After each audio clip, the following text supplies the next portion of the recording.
আসসালামু আলাইকুম। খুবই দুঃখজনক বিষয়। এটা বাংলাদেশের যে কোনো একটা মহাসড়ক, যদিও সিঙ্গেল, তারপরও এটার যে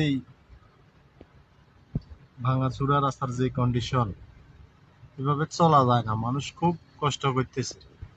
যারা এগুলো নিয়ে কাজ করেন, এগুলো নিয়ে রিসার্চ করেন, ভাইয়ারা আপনারা কিছু করেন, এগুলো নিয়ে চেষ্টা করেন ভাইয়ারা, অতি দ্রুত কাজ সম্পূর্ণ করার জন্য। মানুষের খুব কষ্ট হইতেছে।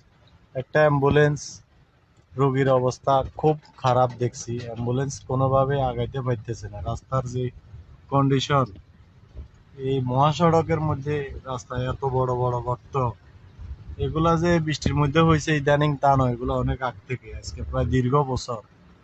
সারা বাংলাদেশ ঘুরলে বোঝা যায় রাস্তাঘাটের কি এক পরিণতি। মানুষ, সাধারণ মানুষ খুব দুর্ভোগে আছে, খুব কষ্ট করতেছে। আমরা খুব কষ্টে আছি।